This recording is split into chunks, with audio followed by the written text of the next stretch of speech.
Welcome back mga ka-ADB, KBRI, magandang araw sa atin lahat. Andito naman tayo sa kwentong ibon at tips. Ayun po, ngayon po, gagawin natin, sisilipin po natin yung mga inakay ko na malapit ng bumaba. Titignan po natin kung ilang araw na lang para maibaba na natin, makuha na natin sa kanilang nest box.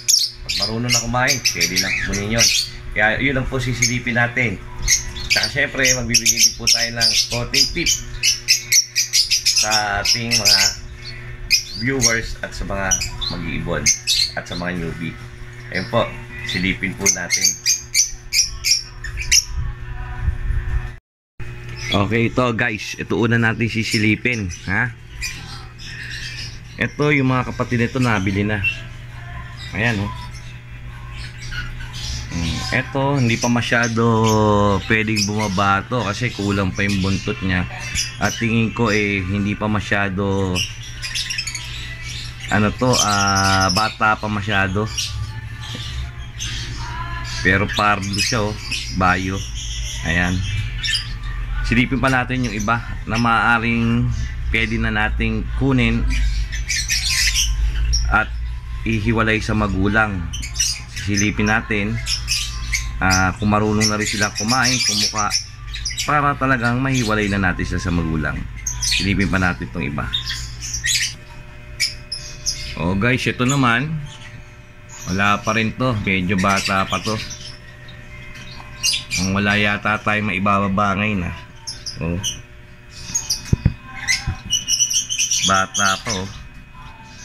Hindi pa kompleto ang balahibo niya. Ayun, pero at least may tatlo na tayong mga buhay na. Talagang buhay na huto. Hindi na mamamatay itong mga ganyan. Unless kung hindi papakainin ng magulang, hindi nila susubuan, yun, mamamatay. Okay, silipin pa natin. Marami pa tayong masisilip dito. Okay, so bumababa na yun, oh. Kita natin, oh, may bumababa na rito. Ayan, oh. Eto, maaaring pwede na natin ibaba ito at kumpletong kumpleto. Ayun, bumaba na isa, oh. Oh, ayun, oh, bumababa na, oh. Ayun, oh. Oh, par blue. Ang ganda ng kulay. Ayun, oh, siya po, par blue rin. Ayun, oh, bumababa na, oh. Eto, pwede na natin ito makuha to. Ngayon pa isa, oh. Oh, ayun, may tatlo tayo ditong maaaring ibaba na. Ang gagawin na lang ho natin dito, pagmamasdan ho natin o titingnan ho natin kung marunong na sila kumain mag-isa. Pero kung marunong na kumain mag-isa, ayun, oh, pwede na nating ibaba mga after 1 week. Basta't marunong na kumain. Ayan, oh. O, ayan, tatlo. Okay, ayos na ayos. Meron na naman tayong i-harvest na tatlo. Ayan. Okay. Ito, sure ball na ho to na pwede na natin i-harvest to. Basta't marunong lang sila kumain, tumuka ng patuka nila, hiwalay na ho natin after 1 week. Kaya marunong na sila kumain. Tapos silipin pa natin yung iba. Okay guys, ito, nandito po tayo sa likod, dito sa may bago nating aviary. Ayan, dito may sisilipin tayo. Yan, silipin natin to. Ayun, oh, may bumaba na pala rito, ayun, isa. Ayan, oh. Medyo madilim lang dito. Makatukin natin. Ayun, wala nang laman. Nagbaba na pala yung mga inakay dito. Ayan, lahat sila nandiyan, oh. Buong pamilya. Oh, ayan. Ayan, mas maliwanag. Dito na. May tatlo tayong kukunin dito. At least may 6 na tayong kukunin. Problema lang dito, hindi ako masyadong pupunta dito gawa ng sa likod dito. Ayan. Okay guys, meron na tayong 6 na kukunin na mga pababa na ibon.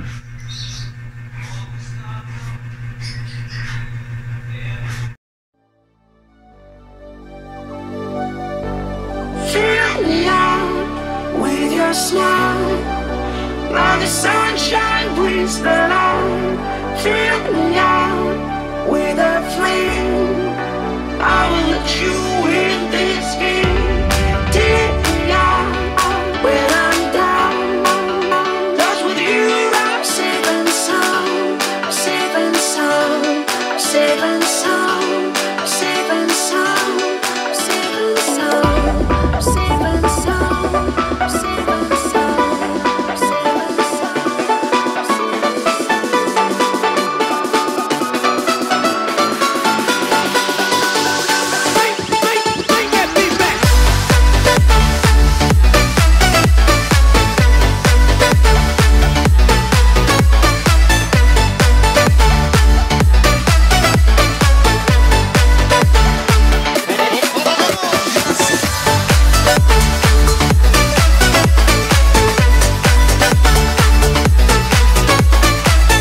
Ito naman guys, mga nasa flight cage natin dito sa likod. Yung mga bata pa to. Ayun o. Hindi madilim dito eh. Wala sa ilaw. Ayun o. Sila. Ilang ba rito yung mga ibon dito? 5. 5 pala yung ibon dito. Tingnan natin. Pero magaganda yung mga nandito. Ayan o. Hindi mo masyado makita. Pero ayan nyo, sa susunod titingnan mo natin to. Ito guys, wala po. Nag-iisa lang to. Masyado pang maliit. Medyo matagal-tagal pa ho to. Abutin pa ng buwan bago natin ibaba. Silipin pa natin yung iba. O dito guys. Uy, nakabantay namin. Ayun o. Wala pa rin, maliit pa rin to. Hindi pa natin pwedeng ibaba. Ibig sabihin, mga sa susunod na batch na lang ho yan. Yan ang parent. Yan ho ang parent yan. Sa susunod na batch, pwede na natin ibaba yan.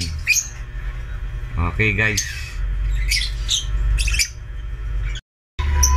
Okay guys, ayun. Nakita na natin yung mga pwede nating makuhang ibon o maibabang ibon. May 6 tayong ibababa. Pero siyempre, titingnan pa natin kung marunong na sila kumain mag-isa. Pag hindi pa, ay dyan muna sila. Pero tingin ko, bumababa na, tumutuka-tuka na po ng pagkain nila. Pero yun, pwede na natin kunin yan after 1 week. Pag marunong na sila kumain at kain nila buhay na kanilang sarili. Ayun po guys, sana po itong vlog na to i-share nyo to sa mga kaibigan natin mag-ibon, sa mga newbies, para magkaroon sila ng kaalaman. Okay guys, hanggang dito na lang po muna tayo at sana po abangan nyo yung susunod kong vlog. At ako po ay nagpapasalamat po sa inyo sa mga bumili ng ibon. Ngayon po may buyer po tayo. Ito ay na-ready ko na po yung sesto. May wagang sesto box. Ayan, ayusin ko pa ho. Sana po huwag nyo kakalimutan mag-like, share at subscribe at pakipindot natin ang notification bell para lagi tayong updated sa mga susunod ng video. Maraming salamat po at God bless.